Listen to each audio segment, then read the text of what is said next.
Et c'est parti pour le 5e film. Alors comme d'habitude, je rappelle ce qui se passe pour le fond de la classe qui n'aurait pas révisé. On va tenter de faire ça en un temps record. Moi c'est Barbara et ça c'est le chat, elle sert à rien mais elle est là. Je suis du genre à caractériser les films d'action américains de niaiserie pour ados sans cervelle et j'ai perdu un pari qui m'engage à regarder tous les films de la collection Marvel. Eh, ça rime. J'en suis au 5e film, donc Captain America, First Avenger.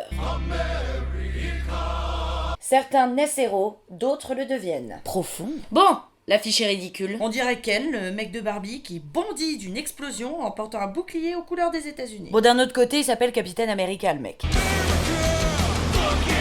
Oh, c'est avec Tommy Lee Jones. Avec Chris Evans, Hayley Hudson, Sébastien... Ah bah non, il est pas marqué. Ça a pas l'air de se passer dans le présent, ce truc. On dirait un petit peu la guerre froide, ou le Vietnam. Captain America. First Avenger nous plonge dans les premières années de l'univers Marvel. Ah, voilà, j'avais raison. Steve Rogers, Fred est timide, se porte volontaire pour participer à un programme, blablabla. Alice Lucky Evans et Peggy Carter sera confrontée à la diabolique organisation Hydra dirigée par le redoutable Red Skull. Je suis sûre que Red Skull, c'est ce grand brûlé, avec sa tête de squelette. Bon. On a dit de rester objective, donc c'est parti pour Captain America. First Avenger.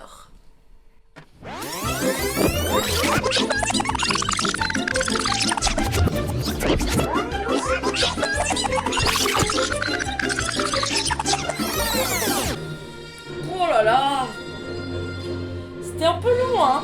Ouais. C'était... pas terrible. Mais pas complètement nul non plus. C'était chiant, en fait. Beaucoup trop long. C'était intéressant au début et assez original comme idée. Mais au bout d'un moment, ça tourne en rond. Hein. À partir du milieu du film, le personnage de Steve n'évolue plus. C'est juste un super-héros basique qui se suicide pour sauver New York. Au début, il veut absolument partir à la guerre parce qu'il est super patriotique. Et il aime pas les brutes, comme ils disent. Et puis au final, il part à la guerre et il sauve tout le monde avec son bouclier boomerang. Mais c'était pas tant, ça. Aucun problème, monsieur Bichot, je serai avec vous mercredi, sauf incident après-midi.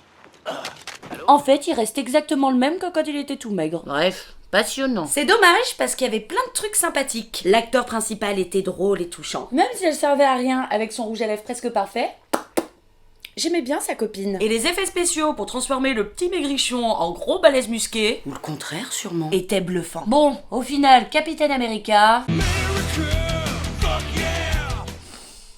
bof. America, fuck yeah, coming again.